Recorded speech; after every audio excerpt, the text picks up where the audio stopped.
तो चलिए आइए, वेलकम आप लोगों का वीडियो देखने के लिए। और हम लोग जो है अपने फिज़िक्स में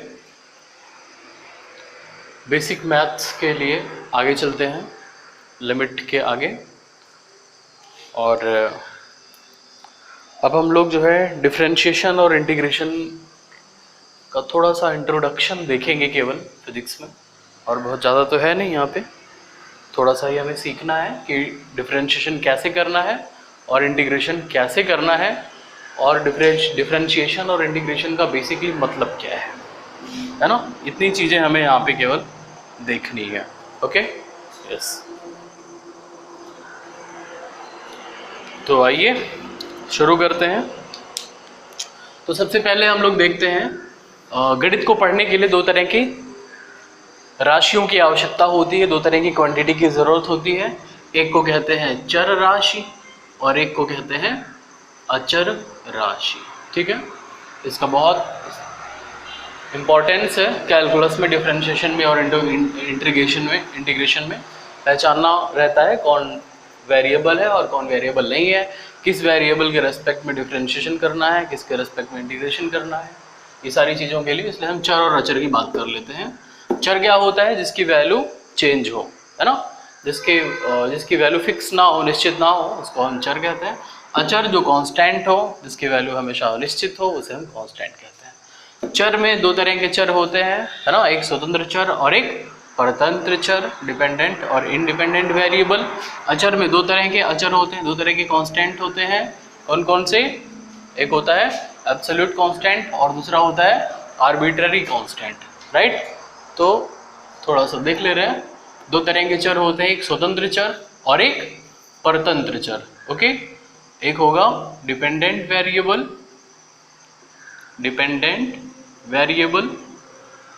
और एक होगा इंडिपेंडेंट वेरिएबल।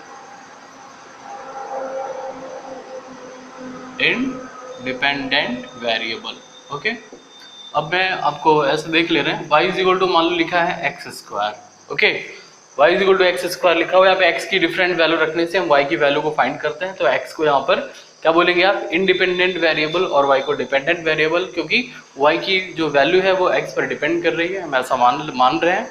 इसलिए यहाँ पे x क्या होगा? इंडिपेंडेंट वेरिएबल होगा और y डिपेंडेंट वेरिएबल होगा। ये क्या होगा? स्वतंत्र चर होगा और ये परतंत्र चर होगा। y का मान x पर निर्भर करता है, इसलिए दोनों ही चर है, लेकिन x क्या है? स्वतंत्र है और y परतंत्र है। ओके, आइए इसमें देखते हैं अचर। कांस्टेंट को भी दो भागों में बांट दिया गया है। पहला होता है एब्सोल्यूट कांस्टेंट और दूसरा होता है arbitrary constant, right. Absolute and arbitrary constant, तो दो तरह के कांस्टेंट भी होते हैं। एब्सोल्यूट कांस्टेंट लाइक 1 2 3 4 5 6 7 8 9 10, जितने भी रियल नंबर्स हैं, all of them are absolute constant. Okay, real numbers ये क्या है? एब्सोल्यूट कांस्टेंट्स हैं। और आर्बिट्ररी कांस्टेंट यानी कि इसको हम कहते हैं हिंदी में स्वेच्छ। ओके, स्वेच्छ अचर, ये निरपेक्ष अचर और ये स्वेच्छ अचर, यानी कि जो हम अपनी इच्छा से चुन लेते हैं कि लेट के, ए, बी, सी, राइट, एल, एम, ये सब क्या है? जहाँ हम अपनी इच्छा से कांस्टेंट को एज्यूम करते हैं, वहाँ पर मान लेते हैं कि ये अचर है, तो उसको हम आर्बिट्ररी कांस्टेंट या स्वेच्छ अचर कहते हैं। तो इस तरह से दो पार्ट हैं आपके, एक चर और एक अचर। इन्हीं की सहायता से हम क्या करते हैं? गणित को पढ़ते हैं, है ना। गणित को इन्हीं की सहायता से पढ़ा जाता है। तो आइए अब चर और अचर को जानने के बाद हम लोग सीधे चलते हैं डिफरेंशिएशन और इंटीग्रेशन की ओर। ओके, पहले एक थोड़ा सा दोनों का परिचय जान लेते हैं कि दोनों का काम क्या होता है। डिफरेंशिएशन और इंटीग्रेशन। ओके, डिफरेंशिएशन और इंटीग्रेशन, ये दोनों चीज़ें, डिफरेंशिएशन और इंटीग्रेशन, ये दोनों चीज़ें कैलकुलस में पढ़ी जाती हैं। किस में पढ़ी जाती हैं? कैलकुलस में पढ़ी जाती हैं। बात समझ में आई? अब इनको जानने से पहले हम ये जानते हैं भाई कि कैलकुलस क्या होता है नहीं? पहले तो यही जाने कैलकुलस क्या है। What is calculus? कैलकुलस में भाई क्या पढ़ोगे आप? कैलकुलस क्या है? तो कैलकुलस गणित की वो शाखा है जिसमें हम लोग जो है चेंज की बात करते हैं। किसकी बात करते हैं? चेंज की बात करते हैं, चेंज की स्टडी करते हैं। आप देख रहे हो कि दुनिया में हर चीज क्या हो रही है? चेंज हो रही है। बहुत तेजी से आपके आसपास की चीजों में बदलाव हो रहा है, परिवर्तन हो रहा है। एज में चेंज हो रहा है, यानी नॉलेज में चेंज हो रहा है, स्पीड में चेंज हो रहा है, यानी जैसे जैसे कोई बच्चा बड़ा होता है उसके मास में चेंज हो रहा है, टाइम में चेंज हो रहा है। तो ऐसे बहुत सारी चीज़ें हैं, जो सारी चीज़ें हैं लगभग लगभग संसार में जो क्या हो रही हैं? चेंज हो रही है ना। परिवर्तन ही प्रकृति का नियम है। तो हर चीज़ चेंज हो रही है यहाँ पर। तो उस चेंज का अध्ययन करते हैं हम लोग। चेंज का अध्ययन गणित की जिस शाखा में करते हैं उसको हम कहते हैं कैलकुलस। क्या कहते हैं? कैलकुलस। अब कैलकुलस में जो चेंज है वो दो प्रकार से पढ़ा जाता है। एक तो होता है आपका डिफरेंशिएशन जो ऊपर लिखा हुआ है, और एक होता है आपका इंटीग्रेशन, ओके, या इंटीग्रल, राइट। अब इसको डेरिवेटिव भी बोल सकते हो। ये डेरिवेटिव एक हो गया, डेरिवेटिव, और एक हो गया इंटीग्रल। कैलकुलस को दो पार्ट में पढ़ते हैं, डेरिवेटिव और इंटीग्रल। समझ में आया? हाँ। अब डेरिवेटिव क्या होता है? डेरिवेटिव का मतलब होता है कि कोई चीज कितनी तेजी से चेंज हो रही है, ये डेरिवेटिव का मतलब है। क्या? कोई चीज कितनी तेजी से चेंज हो रही है। समझ में आया क्या? हाँ, कोई चीज कितनी फास्ट चेंज हो रही है उसको हम डेरिवेटिव में पढ़ते हैं। समझ में आया? कितनी फास्ट चेंज हो रही है उसको हम क्या करेंगे? डेरिवेटिव में पढ़ेंगे, है ना। जैसे स्पीड में चेंज हो रहा है, फोर्स में चेंज हो रहा है, एक्सेलरेशन में चेंज हो रहा है, वेलोसिटी में चेंज हो रहा है, मोमेंटम में चेंज हो रहा है, एज में चेंज हो रहा है, वाटर की फ्लो में चेंज हो रहा है, वाटर की डेंसिटी में चेंज हो रहा है। बात समझ में आया ना? पॉपुलेशन में चेंज हो रहा है। तो उस चेंज को हम क्या करेंगे? चेंज की स्पीड को, चेंज के रेट को हम जो है डेरिवेटिव के अंतर्गत पढ़ेंगे। समझ में आया? हाँ, बहुत ही बेसिक बात आपको बता रहा हूँ, ध्यान से समझिएगा। और इंटीग्रल में क्या पढ़ते हैं? आसान भाषा में मैं कह रहा हूँ कि इंटीग्रल में हम लोग क्या पढ़ते हैं? कोई चीज कितनी तेजी से इकट्ठा हो रही है, कितनी तेजी से इकट्ठा हो रही है, कितनी तेजी से जमा हो रही है। समझ में आ रहा है? कोई चीज कितनी तेजी से इकट्ठा हो रही है, कोई चीज कितनी तेजी से जमा हो रही है, उसको हम इंटीग्रल में पढ़ेंगे। बात समझ में आई? तो अब मान लो कि आपको कोई सवाल आया गणित में या फिजिक्स में ही आ गया। फिजिक्स में बहुत सारे सवाल हैं जो डिफरेंशिएशन से या इंटीग्रेशन से ही किए जाते हैं। समझ में आई बात? हाँ, बहुत सारे क्वेश्चन होंगे जो आप डिफरेंशिएशन और इंटीग्रेशन के कॉन्सेप्ट से आप कर सकते हो उसको। तो आपको उस क्वेश्चन में पहचानना रहेगा कि क्वेश्चन में क्या हो रहा है, क्या फाइंड करना है क्वेश्चन में, किसके बारे में पूछा जा रहा है।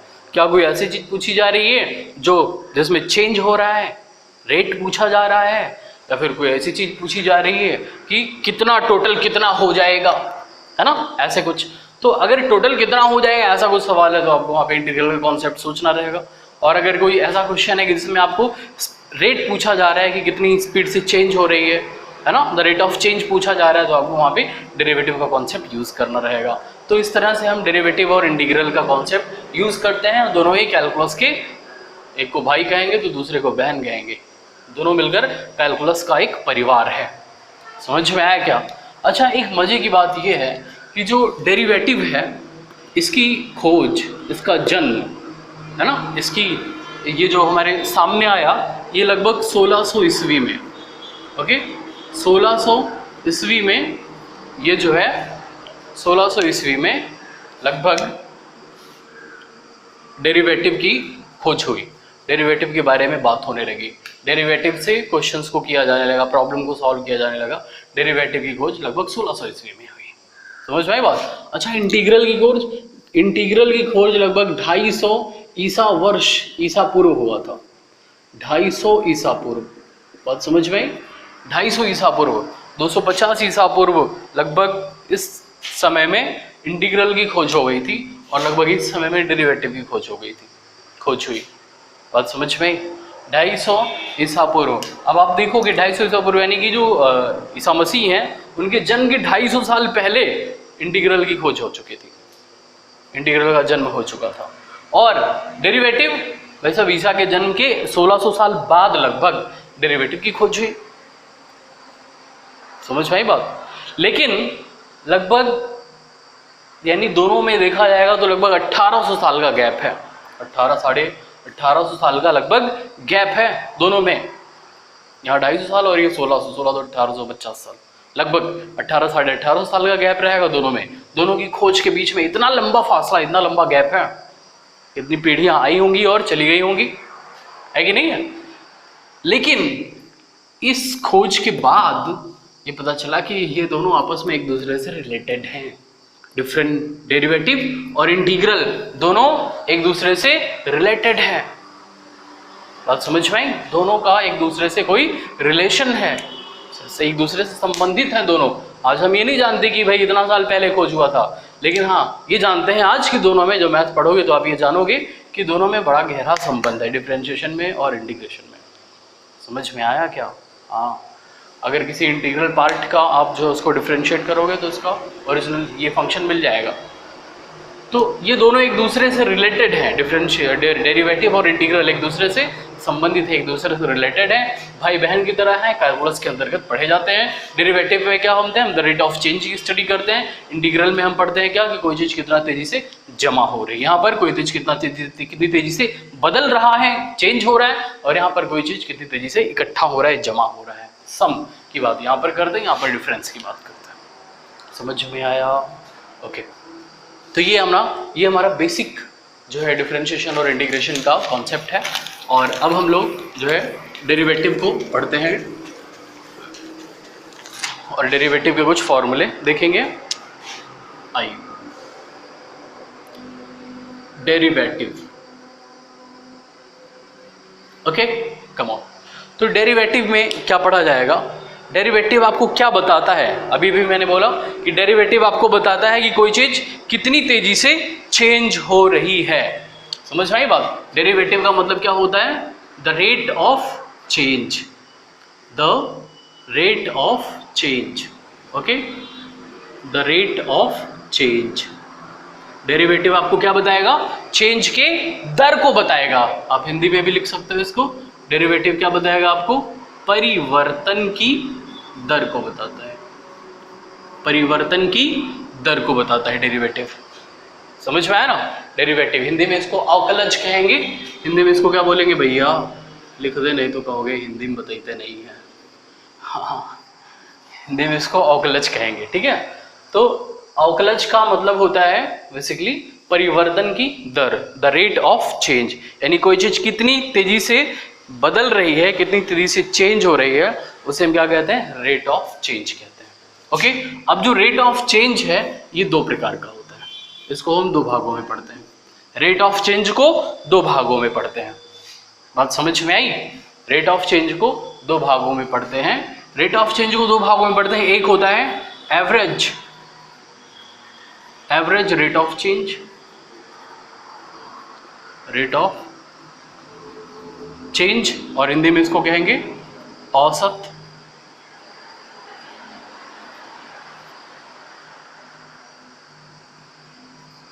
एवरेज रेट यानी औसत दर, ओके, परिवर्तन की औसत दर, और ये होगी instantaneous rate of change.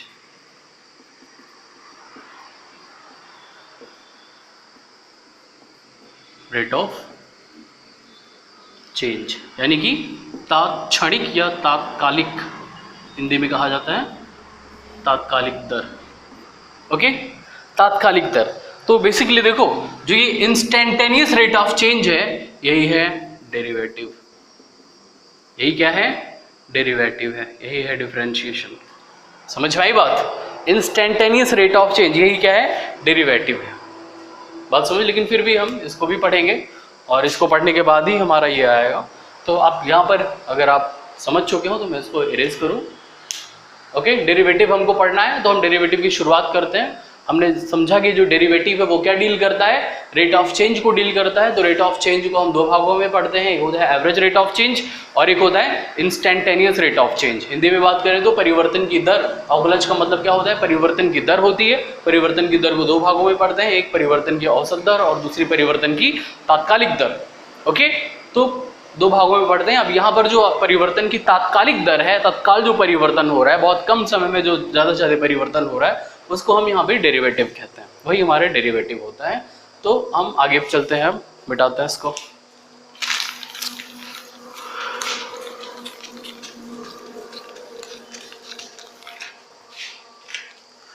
Okay yes, तो रेट ऑफ चेंज हमें तीन चीजें पढ़नी है, rate of change, average rate of change और instantaneous rate of change.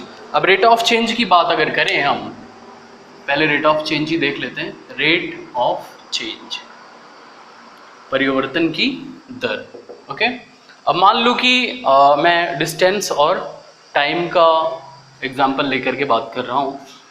Okay, आप जानते हो कि जैसे जैसे आप मान लो एक जगह से दूसरे जगह पर जा रहे हो, ठीक है, स्कूल से आप अपने घर जा रहे हो, तो आपकी जो स्पीड है, मान लिया बाइक से जा रहे हो, ठीक है, स्कूल से अपने घर बाइक से जा रहे हो, तो आपकी स्पीड हर जगह कांस्टेंट तो रहनी नहीं है नहीं, कभी कम हो जाएगी, कभी ज़्यादा हो जाएगी। तो जैसे जैसे टाइम बीतेगा वैसे वैसे आपकी स्पीड क्या होगी, चेंज होगी, है ना। जैसे जैसे टाइम बीतेगा वैसे वैसे आपकी स्पीड क्या होगी, चेंज होगी।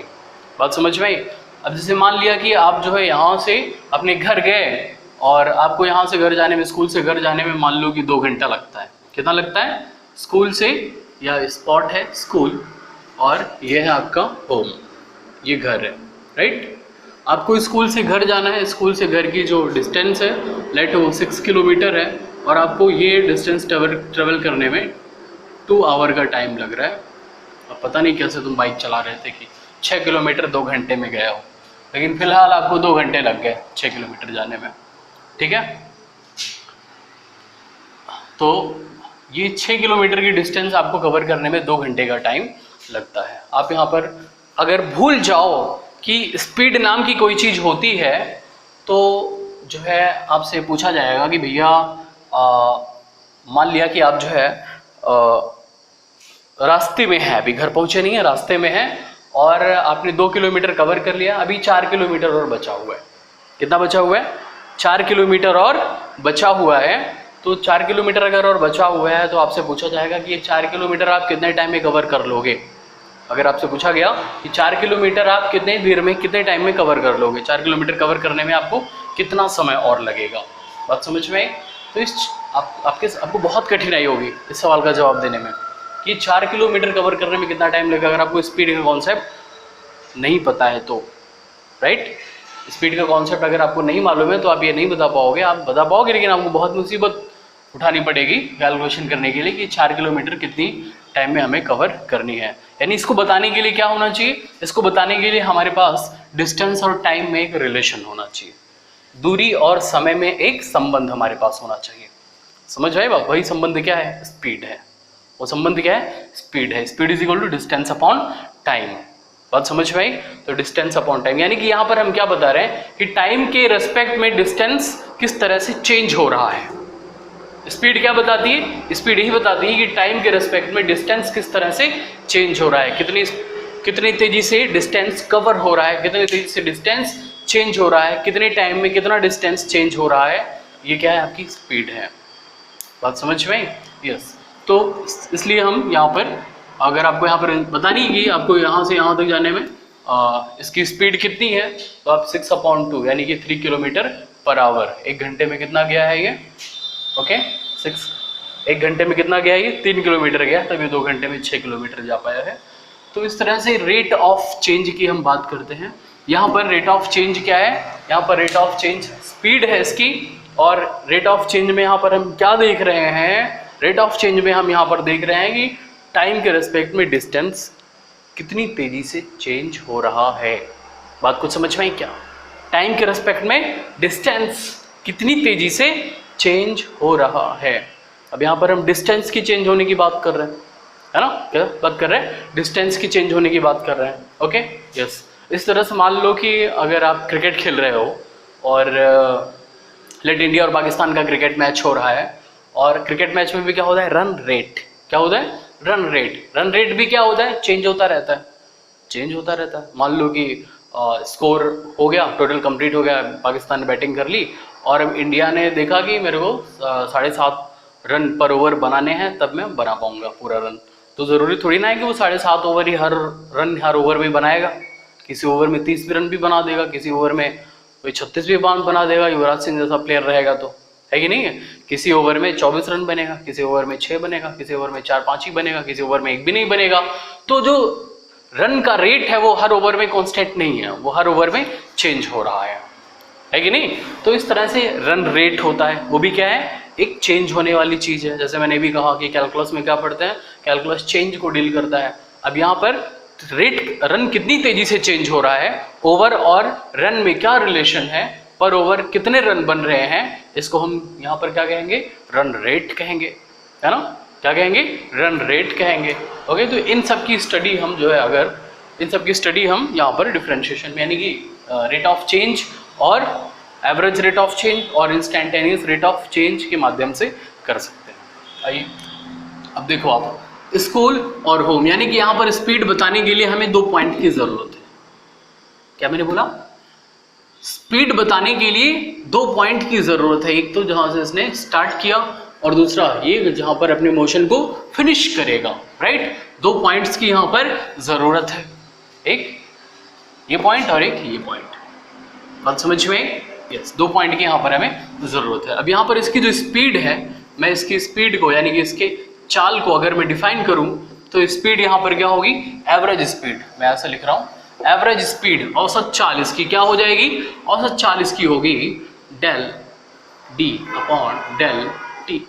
क्या लिखा मैंने, delta D upon delta T, ये औसत चाल है इसकी। क्या है ये, औसत चाल है, delta D upon delta T. अब मैं डेल्टा डी को ऐसे, डेल्टा डी क्या है, change in distance upon change in time. Okay, तो यहाँ पर डिस्टेंस कितना था 0 था, यहाँ पर डिस्टेंस कितना हो गया है 6 किलोमीटर। अभी तुम स्कूल पे ही तो थे, स्कूल से तुम घर गए हो ना, तो स्कूल पर तुम्हारी डिस्टेंस क्या थी, 0 थी। 0 मान रहे हैं भाई, तुम स्कूल से ही तुमको ऑब्जर्व किया जा रहा है, ओरिजिन पॉइंट तुम्हारा स्कूल है, देखा कहाँ से जा रहा है, स्कूल से देखा जा रहा है।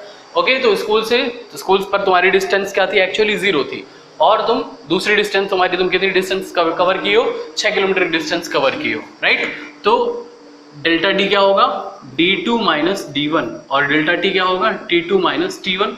ओके, d2 कितना होगा, d2 होगा कितना भाई सब, दूसरी डिस्टेंस 6 किलोमीटर, और पहले डिस्टेंस कितनी थी 0 जब स्कूल पर थे, और टाइम कितना लगा यहाँ पर आपको, यहाँ पर t2 यानी यहाँ से यहाँ तक आने में जो टाइम लगा वो 2 आवर है, और यहाँ पर कोई टाइम नहीं लग रहा था, जब 0 डिस्टेंस कवर कर रहे थे तो टाइम भी 0 था। इस तरह से आपकी जो एवरेज स्पीड आई वो कितनी आई, 6/2 यानी कि 3 किलोमीटर पर आवर आई, राइट। 3 किलोमीटर पर आवर, यानी कि आप लगभग 3 किलोमीटर पर आवर की स्पीड से चलते हुए आ रहे हो। लेकिन ऐसा कोई जरूरी थोड़ी ना कि 2 घंटे में तुम्हारी स्पीड हमेशा 3 किलोमीटर पर आवर थी।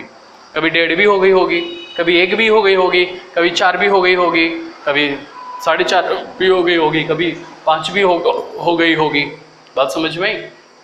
तो इस तरह से आपकी स्पीड एक ये जो, लेकिन जो ये स्पीड बताई जा रही है, जो कांस्टेंट बताई जा रही है, ये क्या है, ये एवरेज स्पीड है। कौन सी स्पीड है ये, एवरेज स्पीड है। समझ में आया ना, हाँ। तो इसको हम बोलेंगे एवरेज स्पीड, यानी कि या फिर एवरेज रेट ऑफ चेंज। कौन सा change, average rate of change. यहाँ पर डिस्टेंस में कितना एवरेज चेंज हो रहा है, 1 घंटे में डिस्टेंस में एवरेज चेंज कितना हो रहा है, 3 किलोमीटर का एवरेज चेंज हो रहा है। ओके, तो ये आपका है क्या, ओवरऑल ये है average rate of change, right. अब हम आगे बात करेंगे इंस्टेंटेनियस रेट ऑफ चेंज की, और वही इंस्टेंटेनियस रेट ऑफ चेंज किसको रिप्रेजेंट करता है, डेरिवेटिव को रिप्रेजेंट करता है। आइए, instantaneous rate of change. Okay, instantaneous rate of change, और इसको हिंदी में क्या कहेंगे, तात्कालिक दर। ओके, परिवर्तन की तात्कालिक दर। ओके, अब जैसे देखो आप, मान लिया कि एक एग्जाम्पल से समझते हैं हम इसको, कि कोई यात्री बाइक से जा रहा है, ओके, और बाइक से जा रहा है तो उसकी, मान लिया कि अचानक उसका एक्सीडेंट हो गया। क्या हो गया उसका, बाइक से ट्रेवल कर रहा है और अचानक उसका क्या हो गया, एक्सीडेंट हो गया। अब एक्सीडेंट जिस समय हुआ उस समय उसकी स्पीड कितनी थी, है ना, जिस समय एक्सीडेंट हुआ उस समय उसकी स्पीड कितनी थी, एग्जैक्टली उस समय स्पीड क्या थी? क्या वो स्पीड आप ऐसे थोड़ी ना बताओगे, एवरेज स्पीड बताओगे क्या? क्या आप वहां पर एवरेज स्पीड बताओगे? नहीं ना। जैसे मान लो कि उसको गोरखपुर से बस्ती आना था, गोरखपुर से कहाँ आना था? गोरखपुर से उसको बस्ती आना था, राइट? तो गोरखपुर से बस्ती आना था, मान लो यहाँ से यहाँ के बीच की दूरी 100 किलोमीटर है, ओके 100 किलोमीटर है यहाँ से आगे बीच की दूरी, और इसको ओवरऑल मान लो यहाँ से यहाँ तक एक जनरल सा टाइम है कि कोई भी यहाँ से यहाँ तक आएगा तो उसको 5 घंटा लगेगा, राइट? 5 आवर्स उसको लगेंगे यहाँ से यहाँ तक आने में, ओके? तो इसमें एवरेज स्पीड कितनी हो जाएगी इसकी? 100/5 about 20 kilometre per hour. It's ये क्या होगी इसकी एवरेज स्पीड हो जाएगी, है ना? तो आप ऐसे थोड़ी ना बोलोगे कि टकराते समय उसकी स्पीड क्या थी? 20 किलोमीटर पर आवर थी। ज़रूरी थोड़ी ना है कि 20 किलोमीटर पर आवर उसकी स्पीड थी, नहीं। टकराते समय उसकी स्पीड क्या थी? ये कुछ और भी हो सकती है, 20 या 20 के अलावा भी कुछ भी हो सकती है, 20 से बहुत ज़्यादा भी हो सकती है और कम भी हो सकती है। तो यहाँ पर उसकी स्पीड क्या थी? यहाँ पर उसकी स्पीड टकराते समय, जब वो टकराया, टकराते समय जो उसकी स्पीड थी वो क्या होगी? टाइम वो क्या होगी? वो उस समय की स्पीड होगी जब उसका एक्सीडेंट हुआ, है ना? एक्सीडेंट होते समय उसकी स्पीड जो होगी वो टकराते समय जो स्पीड रहेगी वो एक्सीडेंट के समय की स्पीड रहेगी। आइए, तो टकराते समय जो स्पीड थी वो कौन सी स्पीड है? वो है इंस्टेंटेनियस स्पीड।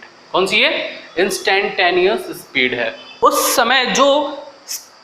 समय जो डिस्टेंस में चेंज हो रहा था, है ना, उस समय जो डिस्टेंस में चेंज हो रहा था उसे हम क्या बोलेंगे? Instantaneous rate of change. क्या बोलेंगे? Instantaneous rate of change. किसमें? डिस्टेंस में। Instantaneous rate of change in distance, यानी कि दूरी में जो तात्कालिक परिवर्तन हो रहा था, दूरी में जो थोड़ी सी समय में बहुत ज़्यादा परिवर्तन हुआ, वो क्या था? इंस्टेंटेनियस रेट ऑफ चेंज था, राइट? अब इंस्टेंटेनियस रेट ऑफ चेंज, चलो मान लो कि जब यहाँ पे टकरा रहा था, है ना, जब यहाँ पे टकरा रहा था उस समय उसके जस्ट पहले का एक पॉइंट हम लेंगे। क्या लेंगे? उसके जस्ट पहले का एक पॉइंट लेंगे, बहुत थोड़ा सा पहले का एक पॉइंट लेंगे यहाँ पर, ओके? और यहाँ से यहाँ तक जाने में मान लिया इसको कुछ तो टाइम लगेगा ना। ये जो पॉइंट है टकराने का पॉइंट है और ये जस्ट उसके पहले का पॉइंट है, क्योंकि हमें स्पीड बताने के लिए या रेट ऑफ चेंज बताने के लिए क्या करना पड़ेगा? आपको यहाँ पर दो चीज़ें लेनी पड़ेगी, यानी कि टाइम के रेस्पेक्ट में इसने कितना डिस्टेंस कवर किया। हमेशा स्पीड बताने के लिए आपको टाइम और डिस्टेंस दोनों की ज़रूरत पड़ेगी। तो टाइम के रेस्पेक्ट में कितना डिस्टेंस ने कवर किया, अब टाइम लेने के लिए हमें 2 पॉइंट लेना पड़ेगा। क्या लेना पड़ेगा? 2 पॉइंट लेना पड़ेगा। अकेले एक पॉइंट से हम यहाँ पर स्पीड को नहीं क्लियर कर सकते हैं, राइट? क्योंकि टकराते समय उसकी स्पीड क्या था? टकराते समय उसने कितनी डिस्टेंस ट्रेवल करी? 0। भाई साहब, टकराते समय उसकी डिस्टेंस कितना कवर कर रहा था? 0। और टकराते समय टाइम भी क्या है? क्योंकि रुक जा रहा है ना, 0 है, राइट? टकराते समय टाइम भी क्या हो गया? 0 हो गया। तो 0/0 ये तो एक ऐसा फैक्टर है कि जिसको आप क्या बोलोगे? ये डिटर्मिनेट ही नहीं है, यह अनिश्चित है। इसलिए हमें 2 पॉइंट की ज़रूरत है। तो हम 2 पॉइंट, एक लेंगे जस्ट उसके पीछे का पॉइंट और उसके आगे का पॉइंट, और वो ठीक है। तो यहाँ से यहाँ तक जाने में मान लो कि इसको टाइम लगा, बहुत कम टाइम लगा, मान लो ΔT टाइम लगा। यहाँ से वहाँ तक जाने में ΔT टाइम लगा, और यहाँ से यहाँ की जो डिस्टेंस है वो क्या है? ΔD है, राइट? क्या है? ΔD है ये डिस्टेंस। बहुत ही शॉर्ट डिस्टेंस है, और उस डिस्टेंस को कवर करने में जो टाइम लग रहा है वो भी बहुत शॉर्ट होगा। तो बहुत थोड़ा सा समय लगा इस डिस्टेंस को कवर करने में। समझ में आई बात? अब यहाँ जो इंस्टेंटेनियस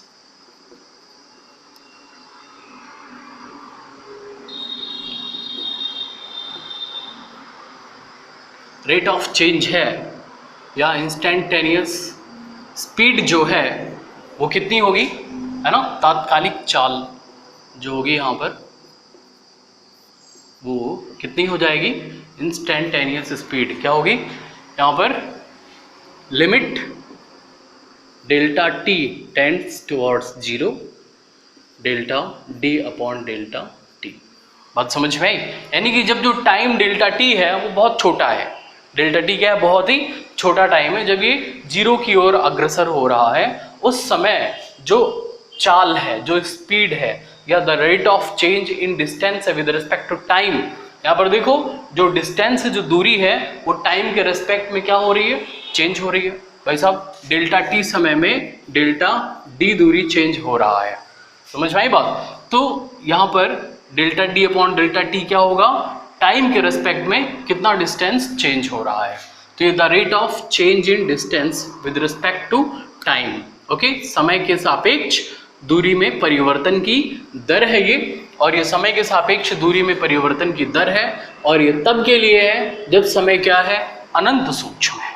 बात समझ में आई, समय के सापेक्ष दूरी में परिवर्तन की दर है, और ये तब के लिए है जब समय क्या है, बहुत ही छोटा है, अनंत सूक्ष्म है। बात समझ में आई। इसी फैक्टर को क्या कहा जाता है, इसी फैक्टर को क्या कहा जाता है, थोड़ा सा गड़बड़ है, यहाँ हम डी ना लेकर के यहाँ हम एक्स ले रहे हैं, ओके, यहाँ डी ना लेकर के यहाँ हम क्या ले रहे हैं, एक्स ले रहे हैं। इसी को क्या कहा जाता है, D X upon D T. क्या कहा जाता है इसी को, D X upon D T. इस पूरे फैक्टर को लिमिट जब limit delta X upon delta T when delta T tends to zero, इसी को क्या कहते हैं हम, D X upon D T. और यही क्या है, D X upon D T क्या है, यही है डेरिवेटिव। किसका डेरिवेटिव है, एक्स का डेरिवेटिव है, किसके रेस्पेक्ट में, टी के रेस्पेक्ट में, यानी कि इसको हम एक्स के सापेक्ष टी के सापेक्ष एक्स का अवकलन इसको कहते हैं। तो 100 बात की एक बात, D X upon D T क्या होगा, limit delta T tends zero delta X upon delta T. बात समझ में आ गई क्या, इसी को क्या बोला जाएगा, डेरिवेटिव बोला जाएगा, ओके ठीक है। और बात यहाँ पे नहीं की जाएगी, बाकी अब मैथ में आपकी बातें होंगी। हम लोग चलते हैं धीरे धीरे फॉर्मूले की ओर, ओके। देखना आप, D Y by D X क्या होगा, D Y by D X क्या होगा, limit delta x tends zero delta Y upon delta X, या इसी का उल्टा कि अगर limit delta x tends zero delta Y upon delta X है, तो आप इसको क्या लिख सकते हो, D Y upon D X. क्या लिख सकते हो इसको आप, D Y upon D X. इसको D Y upon D X में कह रहा हूँ, एक्चुअली इसको D D X of Y पढ़ा जाता है। क्या पढ़ा जाता है, D D X of Y पढ़ा जाता है, लेकिन अपनी सुविधा के लिए जल्दी में D Y by D X पढ़ लेंगे, राइट, ओके। तो ये क्या है यहाँ पर, limit delta x tends zero del Y upon del X, ये क्या है, डेरिवेटिव है। किसका डेरिवेटिव है, वाई का डेरिवेटिव है एक्स के सापेक्ष, वाई का अवकलज है एक्स के सापेक्ष, समझ में आया। इसको हम एक सिंबल में इस तरह D Y upon D X लिख देते हैं। D Y upon D X का मतलब होता है वाई का एक्स के सापेक्ष अवकलन। क्या होगा, वाई का एक्स के सापेक्ष अवकलन। बात समझ में आ गई, चलिए आगे चलें।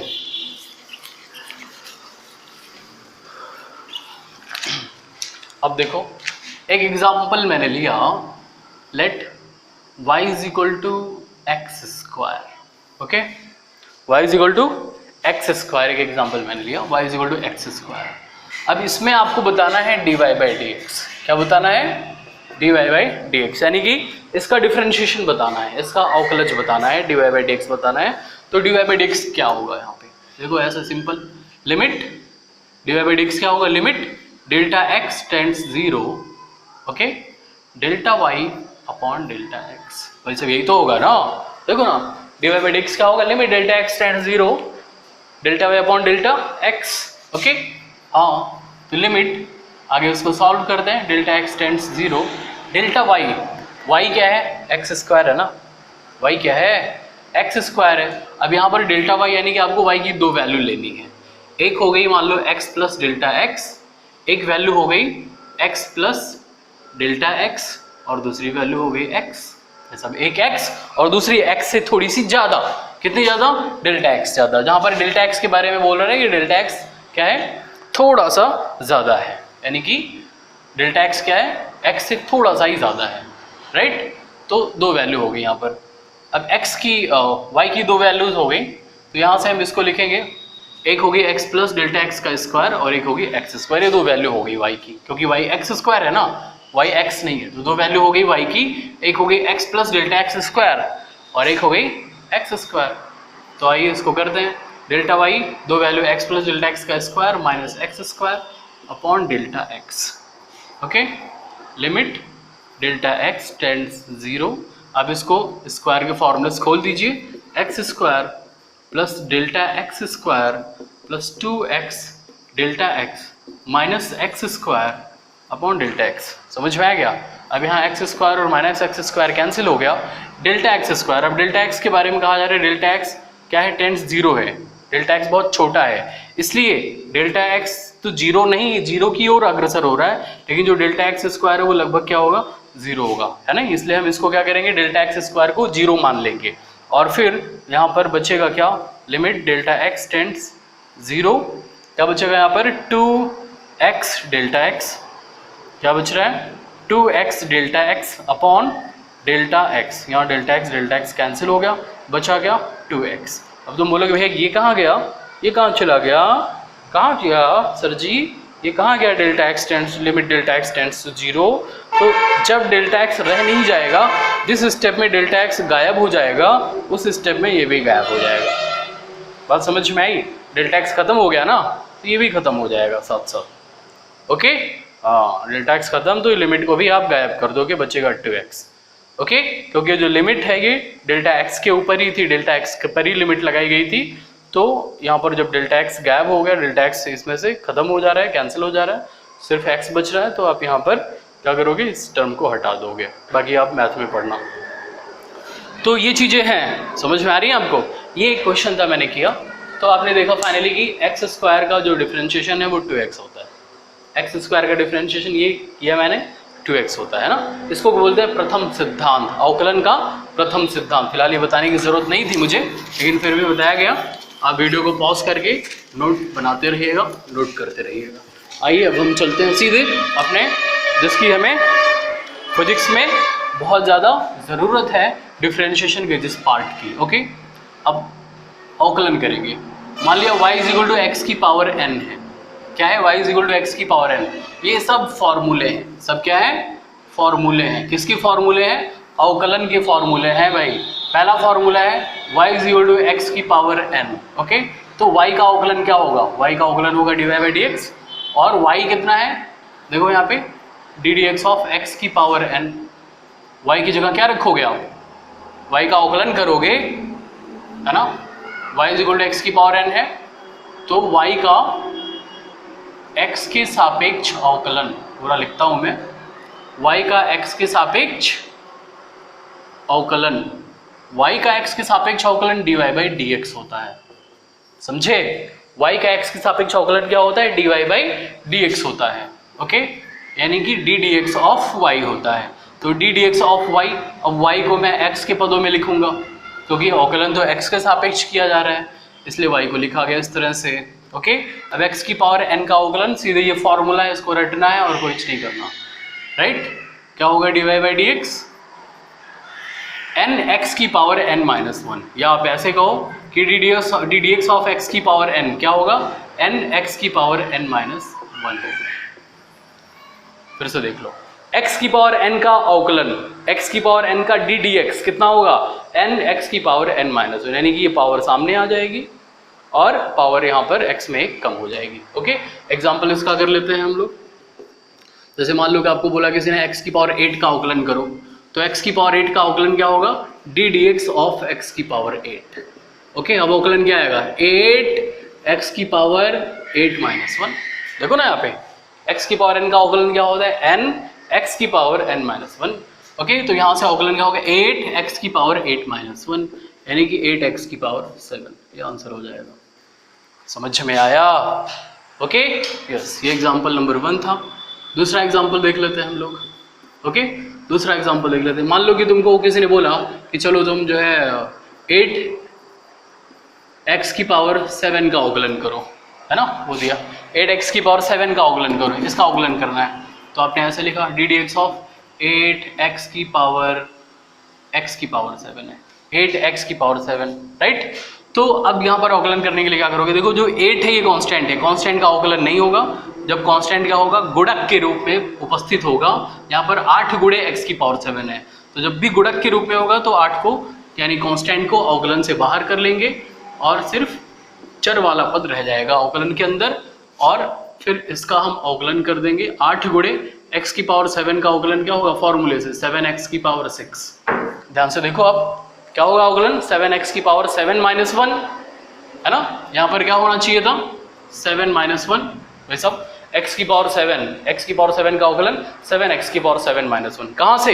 यहाँ से x की पावर n का अवकलन n x की पावर n माइनस 1 है ना। अब यहाँ पर अगर n की जगह 7 होता तो आप क्या बोलते हैं, x की पावर 7 का अवकलन क्या होगा, 7x की पावर 7 माइनस 1 होगा, है ना, 7x की पावर 7 माइनस 1। तो वही किया है ना मैंने।